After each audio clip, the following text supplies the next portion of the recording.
واش اجمل واروع عائله الزيكوسانيه. السلام عليكم ومرحبا بكم، اخوكم زيكوسان 07 في لا فيديو جديد. اليوم الخوت غتشوفوا لا فيديو عن علاقه الجزائر باسرائيل. شنو هي العلاقه بيناتهم؟ هي علاقه ديال كره.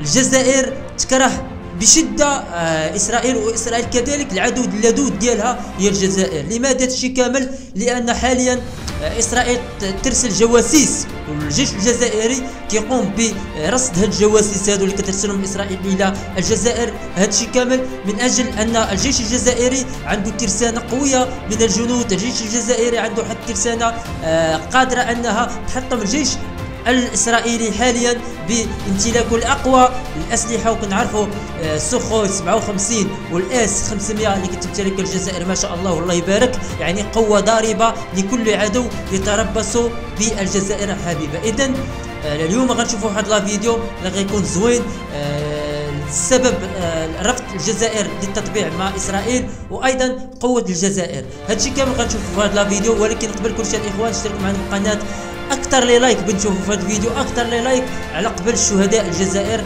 اكبر لي لايك، وايضا تعليق زوين وبارطاج الماكسيمو خوتي، البارطاج الماكسيمو. اذا رابط هذا الفيديو غتلقاوه في صندوق الوصف، يعني تلقاو صندوق رابط الاخ سيفاين، يعني قناه ديالو اسمها سيفاين، غتلقاوه في صندوق الوصف. نمشيو نبداو لا فيديو على بركه الله وبيس، وغادي نبداو لا فيديو. لماذا تكره اسرائيل الجزائر؟ امبارح في الجزائر تم الإعلان عن القبض على خلية تجسس تابعة لجهاز الموساد الإسرائيلي.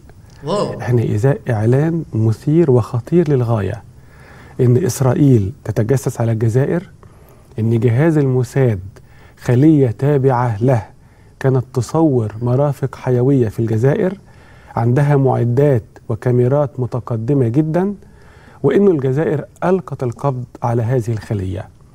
بداية الخيط زي ما قالت الداخلية الجزائرية إن في حد بيصور مرفق مهم في إحدى ولايات الجزائر، وهذا الشيء قالته الخوت وزارة الداخلية الجزائرية، يعني وجريدة الخبر هي اللي أكدت هذا الكلام هذا. يعني هذا الأخ اللي يتكلم الآن في الفيديو يعني شدها من خبر موثوق، من خبر جريدة الخبر وأيضا وزارة الداخلية الجزائرية. وبعدين الشرطة انتبهت ليه، فلما تقدموا إليه تم الحصول على الكاميرا اللي معاه، فوجئوا انها متقدمة اكثر مما هو متداول في ايدي الافراد، وبناء عليه تم ايداعه في قسم الشرطة في الولاية. وبعدين اتضح ان وراه تنظيم كبير، ان 10 افراد من 7 دول دخلوا على انهم افارقة مهاجرون لكنهم خلية تابعة لجهاز الموساد الاسرائيلي. اذن الكراهية التي تكنها إسرائيل الجزائر وتجلت كثيرا فيما قبل ظهرت أمس في خلية تابعة للموساد كانت تراقب الوضع في الجزائر. ممكن حد يقول طب هي الخلية ديت بتصور إيه؟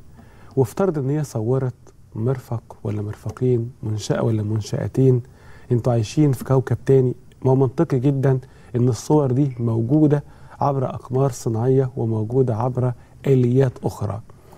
الحقيقة ان دول كانوا بيصوروا الحاجات ديت مش عشان يحصلوا على صور أسطورية لمرافق عسكرية، لا، إنما عشان الصور دي تستخدم على فيسبوك وعلى شبكات التواصل الاجتماعي من أجل إثارة الفتنة في الجزائر.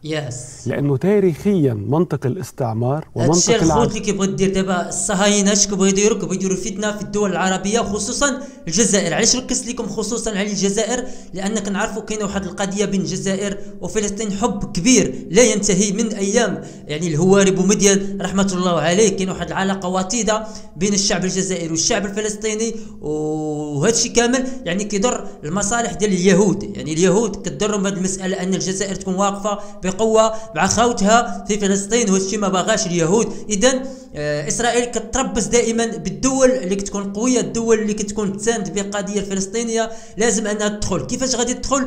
لازم أنها تدخل من المنطقة الإفريقية، هي غتجيب يعني ناس من إفريقيا وهما مولين لليهود وتدخلوا من الجزائر بهذه الطريقة.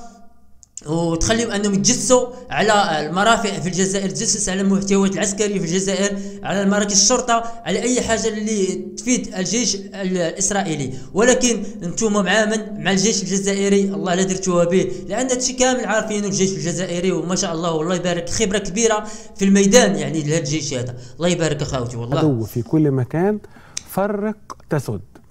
أنني أتعب نفسي بالسلاح وبالحرب والاحتلال إذا الفتنة والوقيعة بين أبناء الشعب تحقق ما يحققه السلاح. أوفر الرصاص وأوفر الغزاة وألجأ إلى هذا الأسلوب في أن نفرق الأمة من الداخل. والفيسبوك هو أداة حقيقية في الحرب الحديثة للاستعمار. نعم. وبالتالي هؤلاء الناس العملاء والجواسيس بيصوروا صور وبعدين تنزل على فيسبوك، تؤدي إلى وقيعة في مدينة تمتد إلى ولاية ثم إلى ولايات، ولأن الجزائر مضت في الطريق الذي يريده الأعداء. وقبل كده في عشرية الدم ال10 سنين اللي قتل فيها 200,000 جزائري سنوات الإرهاب اللعينة، البعض كان بيتصور أن الجزائر لن تخرج من بحور الدم، لكنها فاجأت العالم بالخروج من بحور الدم وعادت الجزائر قوية من جديد. دلوقتي الجزائر مستهدفة يمكن أكتر من دول أخرى في العالم العربي وخارج العالم العربي، ومراكز الدراسات الغربية بتتكلم عن دابا كاينين دول يا خوتي مثل اسرائيل كدير حرب، يعني حرب داخليه. مثل نعطيكم امثله وتوافقوني الراي وادخلوا يا لايك على هذا المثال اللي عطيتكم الان. كما كنا كنشوفوا في الجزائر يعني مظاهرات سلميه. اسرائيل ماشي الهم ديالها هو انها تروح للسلاح، لا، اسرائيل الهم ديالها هي انها تنوض مباراه داخليه بين الشعب الجزائري. هذا الشيء اللي كتبغي اسرائيل باش انها دير الفتنه اكثر فاكثر وتكون هي بعيده. لذلك كنقول لخواتي في الجزائر ديما الحكمه، خدموا الحكمه، لان الصراعات بين الشعب راه ما عمرها غتدير شي مصلحه اللي زوينه، ديما غدير للتهلكه وتخلي ان الاجانب يتدخلوا. حنا هذا الشيء ما نخلوش، يعني ما بغيناش انه يكون مع خوتنا في الجزائر اللي كنكلم كل الاحترام وكل الحب وكل الموده والاخوه والشجاعه ديالهم اللي خلاتني انني نبغيهم، والشجاعه ديالهم اللي خلاتني انني نحترم كاع الناس في الجزائر، بالاباء بالامهات ديالكم. الموت عليكم زيكوسان، ديما الموت حتى الموت. مستقبل الجزائر سواء في عهد رئيس بوتفليقه اذا امتد او ما بعد الرئيس بوتفليقه متعه الله بالصحه والعافيه. الاعلام الغربي ومراكز الدراسات الغربيه بتتكلم عن ان الجزائر قد تتجه الى المجهول. هم بيحاولوا يظهروا الجزائر انها متجهه الى ضعف. البعض بيحاول يغذي جماعات ارهابيه سواء نشأت في ليبيا او اماكن اخرى علشان تتجه فيما بعد الى الجزائر. ولو لا قدر الله سقطت الجزائر ده معناه سقوط العاصمة العربيه. الجزائر دوله قويه وجيش قوي ولها تاريخ كبير، ولا قدر الله إذا نجح الأعداء في إسقاط الجزائر ده نحن داخلين على حقبة صعبة جدا من تاريخ العالم العربي، لكنه لن يحدث بإذن الله. امبارح هذه الخلية التابعة للموساد تم إلقاء القبض عليها، اعترفوا أنهم عملاء لإسرائيل وبيشتغلوا لحساب الموساد، وأنهم لما قدموا قالوا أنهم مهاجرين لكن هم جواسيس. السؤال: لماذا تكره إسرائيل الجزائر؟ الإجابة في وسائل الإعلام الجزائري لما نبحث عن صورة الجزائر في الإعلام الإسرائيلي نجد ما يلي. وسائل الإعلام الإسرائيلي ترى الجزائر العدو الأول لإسرائيل. ليه؟ نمرة واحد، إن الجزائريين من أكثر الشعوب كراهية لإسرائيل. الشيء اللي قلت لكم الخوت. وصحيفة هآرتس الإسرائيلية قالت جملة قاسية جدا إن الشعب الجزائري شعب عدواني متوحش ويستهدف إسرائيل. نمرة 2، إن البعض ممكن يقول وإسرائيل فين والجزائر فين؟ الجزائر بعيدة عن إسرائيل، كيف تهدد الجزائر إسرائيل؟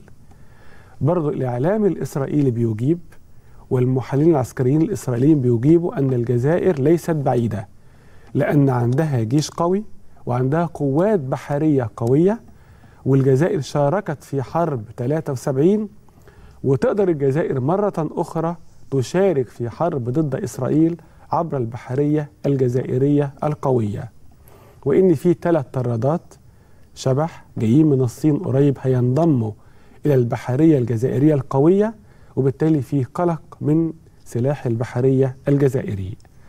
نمرة 3، إن إسرائيل حاولت تدخل في النسيج الجزائري وفشلت، ومحاولة امبارح اللي تم إلقاء القبض عليهم هو هدفها كده الوقيع داخل الجزائر وتفكيك المجتمع الجزائري وضرب النسيج الوطني في الجزائر عبر بقى عرب وأمازيغ، عبر إسلاميين ومدنيين، عبر إسلاميين وإسلاميين، أيا كانت أداة الفتنة، إنما هزيمة الجزائر بأن تكون الجزائر ضد الجزائر وأن تكون الفتنة داخلية.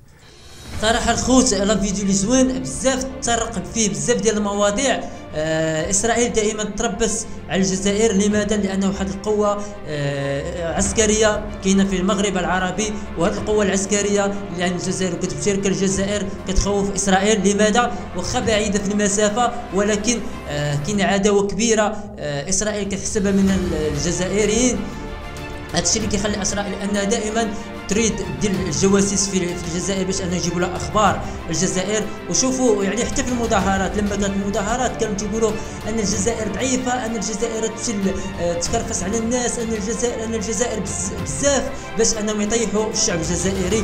ولكن برافو، الشعب الجزائري ما طاحش، الشعب الجزائري بين على الحنكه ديالو، بين على القوه ديالو، بين عن التضامن ديالو كبير بين الشعب الجزائري كامل، لا بالامازيغيه ديالو، لا بالشاويه ديالو، لا بالعربيه ديالو، يدا في يد من اجل تحقيق السلام، ويدا في يد من اجل تحقيق الحب والحريه لجميع الجزائريين. اذا كان هذا هو الفيديو، كنتمنى من هذا الفيديو نال الاعجاب ديالكم، واذا نال الاعجاب ديالكم بارطاجوه مع الاصدقاء ديالكم، بارطاجوه في مواقع التواصل كاملين، ما تنساوش لايك، تعليق زوين، وبيس اند لوف، وما كاين غير الحب.